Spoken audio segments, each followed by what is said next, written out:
کہ وہ کون سی عمر ہے جس عمر میں بچوں کی تربیت سٹارٹ کر دینی چاہیے. والدین اسی میں کنفیوز رہتے ہیں. وہ کہتے ہیں ابھی ہمارا بچہ چھوٹا ہے, سمجھا لیں گے. پتہ نہیں آپ کے پاس کتنا ٹائم ہے. میں آپ کو ایک چھوٹا سا واقعہ سناتا ہوں. جی جی, یہ واقعہ یہ ہے کہ تکریت عراق میں ایک گاؤں تھا, ٹھیک ہے سر. اور اس گاؤں میں ایک جو گورنر تھا گاؤں کا, اس کا نام تھا نجم الدین ایوب, اور وہاں کے خلیفہ کا نام تھا عثمان. صحیح. نجم الدین ایوب کی عمر کافی ہو گئی تھی, تو اس نے شادی نہیں کی تھی. تو جو خلیفہ تھا, یعنی اس کا باس تھا, وہ اس کو کہتا تھا تم شادی کیوں نہیں کرتے, تمہیں شادی کرنی چاہیے. مگر وہ کہتا تھا میرے تو مطلب کی لڑکی, میرے چوائس کی لڑکی نہیں ہے پورے اس علاقے میں. صحیح.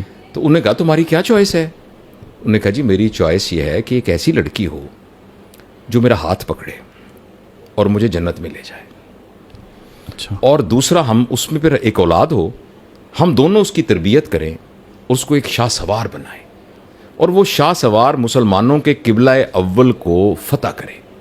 یہ اس زمانے کا ٹائم ہے جب رومیوں نے آلریڈی اس کو صلیبیوں نے ان کو کیا ہوا تھا. صحیح. اچھا, ابھی یہ باتیں چلتی رہتی تھی. انہوں نے کہا ایسی لڑکی تمہیں کہاں سے ملے گی؟ ان کے ایک شیخ تھے بزرگ, جن سے وہ ملنے کے لیے جایا کرتے تھے. صحیح. تو جو شیخ تھے وہ پردے میں خواتین سے بھی گفتگو کیا کرتے تھے. تو ابھی جب یہ دونوں بیٹھے تھے تو ایک خاتون پردے میں بیٹھی تھیں. تو شیخ نے ان سے کہا کہ بیٹا تمہارے لیے ہم نے ایک رشتہ بھیجا تھا, تو تم نے وہ اس کو قبول نہیں کیا. اس نے کہا جی وہ لڑکا تو میرے معیار کا نہیں تھا. انہوں نے کہا تمہارا کیا معیار ہے بیٹا؟ انہوں نے کہا میرا معیار یہ, اب وہ سن رہے ہیں ایوب صاحب, تو انہوں نے کہا میرا معیار یہ ہے کہ ایسا شخص ہو جو میرا ہاتھ پکڑے اور مجھے جنت میں لے جائے, اور ہم سے ایک اولاد پیدا ہو جس کی ہم تربیت کریں, وہ شاہ سوار بنے, اور وہ پھر مسلمانوں کے خلیفہ جو قبلہ اول ہے اس کو فتح کرے. ایک دم وہ نجم الدین ایوب کی آنکھیں پھیل گئیں. دیکھیں آپ کے بھی بال کھڑے ہو گئے اس بات کو سن کے, جی بالکل, گوز بمپ ہو گئے. تو اس نے کہا یہ کیا ہوا؟ تو اس نے شیخ کو ہلکے سے کہا کہ مجھے اس لڑکی سے شادی کرا دیں. انہوں نے اس لڑکی کو رخصت کیا اور کہا کہ یہ تکریت میں اس سے غریب گھرانہ کوئی نہیں ہے. اس نے کہا جی چاہے غریب ہے چاہے امیر ہے, میری اس سے شادی کرا دیں. ان کی شادی ہو گئی. ٹھیک ہے. اللہ نے ان کو ایک بیٹا دیا.